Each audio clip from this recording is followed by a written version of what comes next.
So hi everyone, I am finally all set up in my car again, which is great. It took me a long time to find something that I did not have to stick to it, that would hold and not be, I guess, impeded by the sound of the vents, with the air on. So now that I have found something, we can get back to our weekly chats. I have got a lot of stuff to catch you guys up on. I know I have previously talked to you guys about the Xipher valves, or the endobronchial valves used to treat COPD, more specifically emphysema. And I had told you that I was excited about them coming, and it was something I wanted to check into. And as I may have told you, last June 2018, they finally got FDA approval. They've been using them overseas in the UK for more than 10 years now with huge success. And so last year they finally got approval. And then a little bit later in the year, another brand also got approval, Spiration, which has been used in the United States for quite some time now, actually for a different treatment of COPD, but basically a similar concept, so those aren't as new either. So as I had started checking into these, I found out that mainly like 1 in 4 people will qualify for the requirements. In other words, would be a good candidate for them. And they had not yet started doing them at any of the hospitals in my immediate area. Also, any of the hospitals that qualify for our insurance. So I've just been waiting and kind of keeping track of them getting closer and closer. Finally, they have made it to our area and a hospital with our insurance, and I got an appointment with the doctor there and went in and actually had to take some tests before even seeing him. He scheduled me for a PFT, which I have not had in 5 years. My last one was horrible. I had about 20% lung function at that time. And my last test that I took was excruciatingly difficult, and I kind of felt like I never wanted to do that again. So that was one of the tests that I was going to have to do if I wanted to see if I qualified for the valves. And with the valves, you have to have a minimum of 15% lung function, which is putting you right on the line, to a maximum of 45% lung function. So not only was I going to take this test that I hadn't taken in 5 years, but I also have to pass the test in order to qualify for the valves. Then they do an oxygen evaluation, and I still have a 6-minute walk coming up, and another echocardiogram, because your pressures, if you have pH, cannot be over a certain qualifying amount either. So there's a lot of different stuff that your 6-minute walk has to be above a certain amount, but not over a certain amount.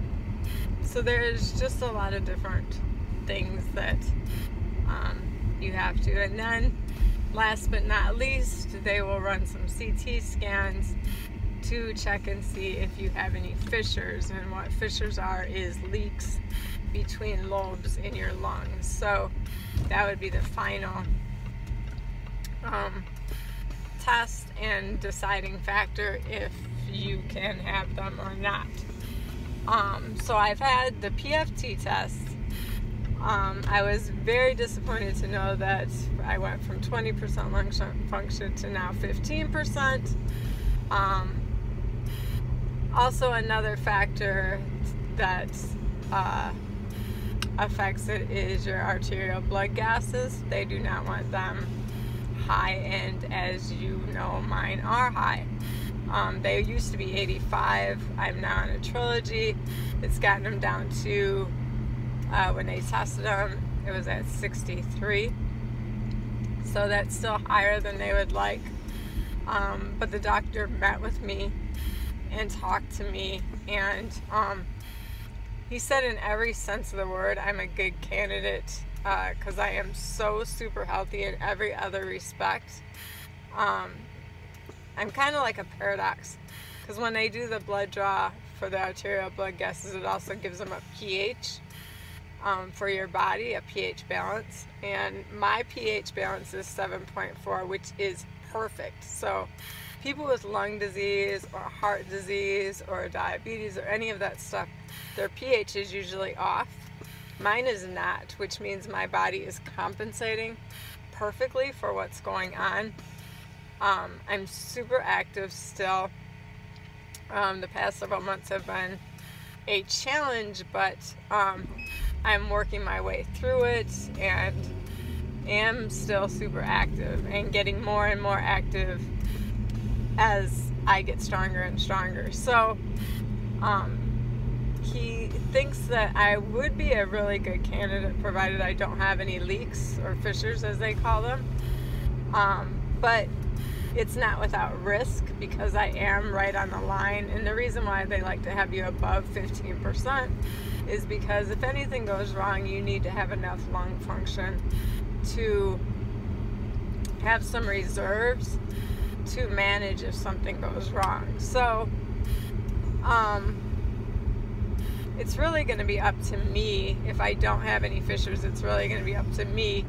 He says that he would be willing to work with my situation because of my health aspects in every other area. And I absolutely love this doctor. He was amazing. He came in and, you know, put all the other paperwork aside and just let's get to know each other. And so we talked for a long time, and he got a feel for who I was. I got a feel for who he was. And so I'm super, super comfortable with him. He's extremely excited about his work. And I love that. He's curious. He's just, you know, really trying to make a difference in people's lives. And I think that if all doctors were like that, it would be an amazing place to be. So that's where I'm at right now, is kind of debating on the endobrachio valves. And kind of where I'm at is I feel like I need to get myself off the floor. In other words, do exercises and find a way to raise my PFT scores so that I am maybe back at 20% lung function. And then if there's any other things that we can do to better my situation so that going into it I would be better equipped to handle if anything went wrong. But then the question also comes to me is, if I can raise my PFT score from 15% to 20%, how much more can I do on my own just from work? I've always exercised like 3 to 4 days a week. Now I've started exercising 7 days a week to try to get ready for this. And what I think was happening was the 3 to 4 days a week was not enough. And I thought I was doing like 7 days a week because I would do 3 to 4 days a week on equipment. And then the other 3 or 4 days that I wasn't on equipment, we would go and live our lives, grocery shopping, you know, doing stuff. So those were my exercises for the other days. I think that because I was stopping the equipment exercises, you know, which are more regimented, I wasn't getting really anywhere farther. Because just in the past week or so that I've actually started the whole 7-day routine, I feel a ton stronger. I've also started doing some lung exercises and just really, really working on pushing myself to see if I can improve the PFT scores. And then if I can improve the PFT scores, if I can get them to 20%, then that makes me wonder how far I can get them on my own without any risk of, you know, the valve stuff or anything. So it brings up a whole new just possibility in my thinking. So yeah, we're gonna see where this leads to, but in any case, I have so much to catch you guys up on. I'm so glad to have my setup back in my car, because it's just where I do a lot of the recordings and it works out for me. The angle is kind of different, but overall, I'm glad that I'm going to be able to talk to you guys on a more regular basis now. So that's it for now. I have my next doctor's appointment coming up in 2 weeks. I'm sure I will talk to you before then, and until then, thank you so much for watching.